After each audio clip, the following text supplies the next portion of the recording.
जय सद्गुरू, जयश्रीस recipe मध्ये आपलं स्वागत आहे। आजची आपली रेसिपी आहे उपवासाचा डोसा। त्यासाठी लागणारं साहित्य 1 वाटी भगर, अर्धी वाटी साबुदाणा, दही, मीठ, बेकिंग सोडा। आता आपण रेसिपीला सुरुवात करूया। सर्वप्रथम एका बाउल मध्ये आपण ही भगर, हिला वरई सुद्धा म्हणतात, 1 वाटी घेतलेली आहे आपण। अर्ध्या वाटी साबुदाणा, हे आपल्याला धुवून भिजत घालायचे। आता आपण हे धुवून घेतलेले आहे, ह्याच्यामध्ये पाणी ओतून आपल्याला हे 4 तास भिजवायचे किंवा ओव्हरनाईट सुद्धा ठेवू शकता। आपल्याला याच्यामध्ये पाणी, साबुदाणा आणि ती भगर टाकले ना, ती बुडेल एवढंच पाणी ओतायचे आपल्याला। आपण हा साबुदाणा आणि भगर भिजत टाकलेली होती, आता त्याला 4 तास झालेत। मी त्याच्यातलं पाणी काढून घेतले।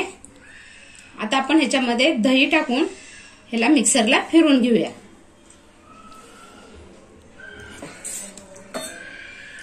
आता आपण हे मिक्सर मध्ये काढून घेऊया।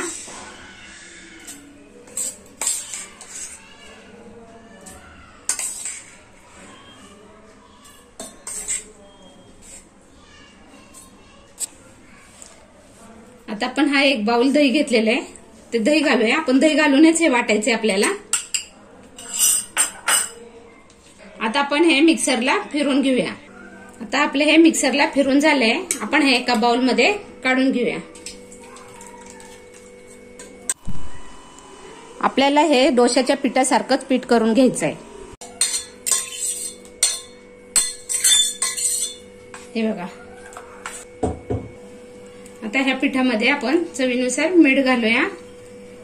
मी हे साधंच मीठ वापरले, तुम्ही सेंधव मीठ पण घालू शकता।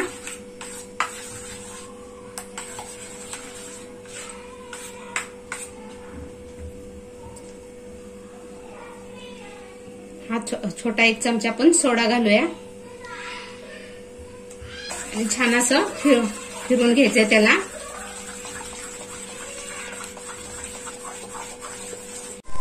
आता आपलं हे पीठ तयार झालेलं आहे। सर्वप्रथम आपण पॅन गरम करायला ठेवूया।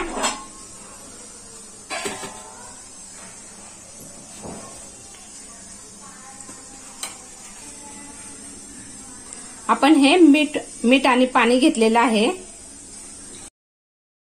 आपल्याला हा तवा ह्या मिठाच्या पाण्याने असा पुसून घ्यायचा आहे, कारण आपला डोसा टाकताना आपल्याला तवा थोडासा थंड पाहिजे नाही। आता आपण हा डोसा घालून घेऊया। आपण तो तांदळाचा डोसा बनवतो का नाही, त्याचप्रमाणे ह्याला असा फिरून घ्यायचा छान।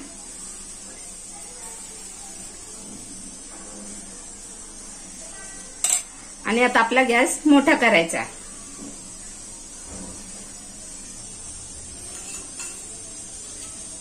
आता आपण ह्याच्यावर थोडंसं तूप घालून घेऊया। तुम्ही तेल खात असाल, शेंगदाणा तेल वगैरे, तर ते घालू शकता तुम्ही। हे बघा, असं निघतोय छान। आता आपण ह्याला पलटी घालूया।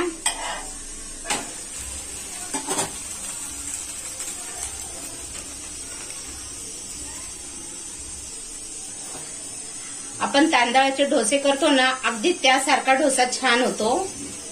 हे बघा, पाहू शकता।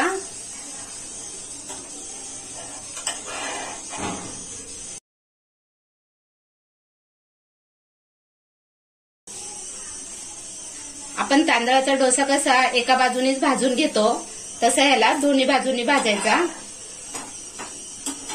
हे बघा, झालेला आहे आपला डोसा। आता आपण हा डोसा काढून घेऊया। चला, असाच दुसरा डोसा आपण बनवूया। असा तवा पाण्याने पुसून घ्यायचा आपल्याला।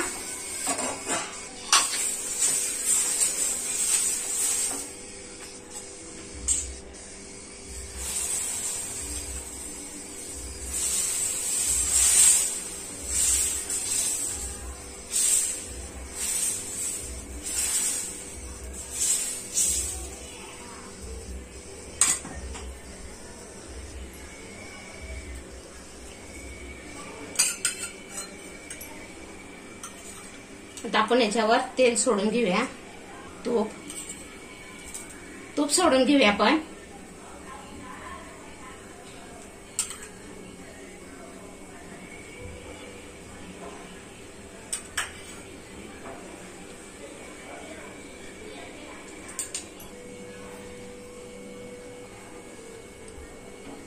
बघा छान असा निघतोय. आता त्याला आपण पलटी घालूया.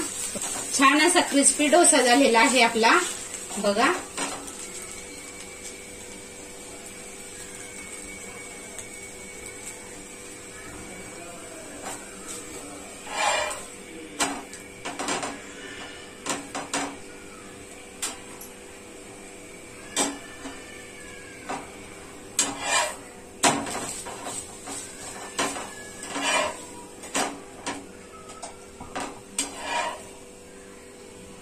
आता आपण याला काढून घेऊया. आपला हा झालेला आहे.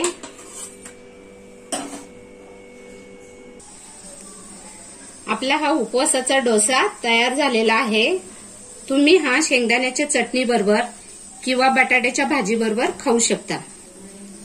तुम्हाला शेंगदाण्याच्या चटणीची रेसिपी हवी असेल त्याची लिंक मी डिस्क्रिप्शन बॉक्स मध्ये दिलेली आहे. आणि बटाट्याची भाजीची रेसिपी हवी असेल तर त्याची लिंक मी डिस्क्रिप्शन बॉक्समध्ये दिलेली आहे. तुम्हाला ही रेसिपी आवडली असेल तर चॅनलला सबस्क्राईब करा, व्हिडिओला लाईक करा आणि नोटिफिकेशनसाठी बेल आयकॉन दाबा.